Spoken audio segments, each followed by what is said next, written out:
ಮಂಗಳೂರಿನಲ್ಲಿ ಭಾರೀ ಮಳೆಗೆ ಮರ ಧರೆಗುರುಳಿದೆ.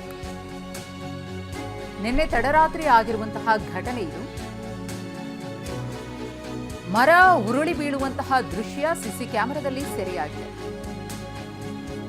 ಇನ್ನು ಮರ ಬೀಳ್ತಾ ಇದ್ದ ಹಾಗೆ ಸವಾರ ಜಸ್ಟ್ ಮಿಸ್ ಆಗಿದ್ದಾರೆ. ಮಂಗಳೂರಿನಲ್ಲಿ ನಿರಂತರವಾಗಿ ಮಳೆ ಆಗ್ತಾ ಇದೆ.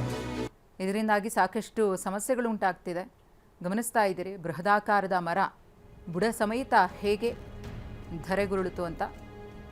ಬೈಕ್ ಸವಾರ ಜಸ್ಟ್ ಮಿಸ್ ಆಗಿದ್ದಾರೆ. ಆ ಮರ ಬೀಳೋದಕ್ಕೂ ಆ ಬೈಕ್ ಸವಾರ ಆ ಹಾದಿಯಲ್ಲಿ ಸಾಗೋದಕ್ಕೂ ಒಂದಾಗಿತ್ತು. ಆದರೆ ಅವರ ಅದೃಷ್ಟ ಚೆಂದಾಗಿತ್ತು. ಮುಂದೆ ಸಾಗ್ತಾ ಇದ್ದ ಹಾಗೆಯೇ ಮರ ಕೆಳಗಡೆ ಬೀಳುತ್ತೆ. ಒಂದು ಕಡೆ ಮರ ಬೀಳುವಂತಹ CCTV ದೃಶ್ಯ. ನಂತರದಲ್ಲಿ ಆ ಮರವನ್ನು ತೆರವು ಮಾಡೋದಕ್ಕೆ ಮರವನ್ನು ಕತ್ತರಿಸಿ ಅದರ ರೆಂಬೆ ಕೊಂಬೆಗಳನ್ನು ರಸ್ತೆ ಪಕ್ಕದಲ್ಲಿ ಇಟ್ಟಿರುವಂತಹ ಚಿತ್ರಣ. ಮರ ಬಿದ್ದು ಸಂಚಾರಕ್ಕೂ ಕೂಡ ಸಮಸ್ಯೆ ಉಂಟಾಗಿತ್ತು. ನಂತರದಲ್ಲಿ ಅದನ್ನು ತೆರವು ಮಾಡುವಂತಹ ಕಾರ್ಯ ಕೂಡ ಆಗಿದೆ.